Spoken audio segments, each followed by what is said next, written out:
क्या सर्प दूध पीते हैं? क्यों सावन में नागों की पूजा होती है? क्यों शिव के गले में सर्प विराजमान है? जानिए नाग पंचमी का रहस्य जो हमारे पूर्वजों ने हजारों वर्षों से संजो कर रखा है।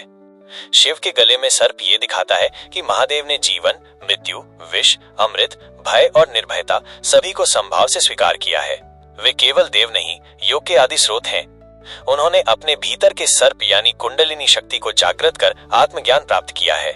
इसीलिए उन्हें त्रिलोक का स्वामी कहा जाता है। वेदों में उल्लेख है कि जब ब्रह्मा जी ने सृष्टि की रचना की तो उन्होंने सबसे पहले जल की उत्पत्ति की और उसी जल से नागों की उत्पत्ति हुई। इसीलिए नागों को जल का स्वामी और भूमि का रक्षक माना जाता है। वर्षा के देवता इंद्र के साथ उनका संबंध इतना घनिष्ठ है कि नाग जहां प्रसन्न होते हैं वहां वर्षा अवश्य होती है। भारत के कई हिस्सों में नाग देवता को गांव की सीमा का रक्षक माना जाता है।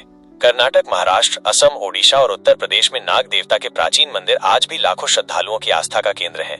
हर जगह पूजा की विधि भिन्न है, लेकिन उद्देश्य एक ही, प्रकृति के इस रहस्यमयी रक्षक को सम्मान देना। राजस्थान के जैसलमेर में एक रहस्यमयी गांव है कुलधरा, जहां के लोग नाग पंचमी के दिन एक विशेष परंपरा निभाते हैं। वो रेगिस्तान की तपती रेत में जाकर सर्पों के लिए दूध रखते हैं।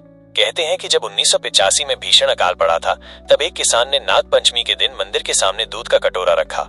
शाम होते होते काले बादल घिर आए और अकाल के बाद पहली बार वर्षा हुई। ये केवल अंधविश्वास नहीं था, ये है प्रकृति के साथ हमारा वो गूढ़ रिश्ता जिसे हमने श्रद्धा से निभाया है। जब हम नम्रता से प्रकृति के आगे झुकते हैं तो वो हमारी रक्षा करती है। नाग पंचमी केवल एक पर्व नहीं, ये है धरा, जल, आकाश और ऊर्जा के बीच संतुलन को बनाए रखने का अदृश्य प्रयास। अब जानते हैं वो पवित्र विधि जिससे नाग पंचमी मनाई जाती है।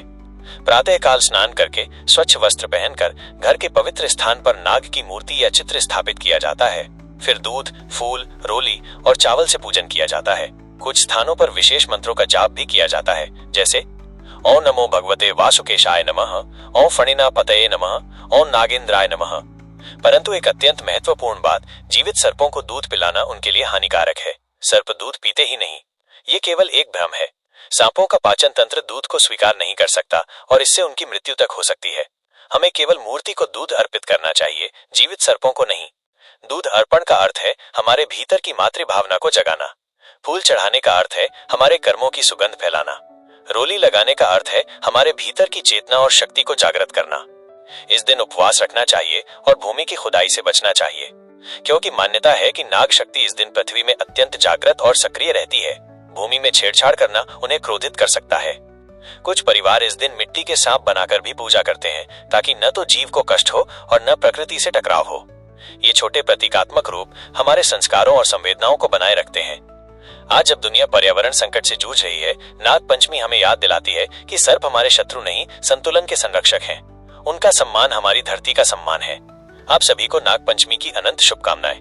हर हर महादेव।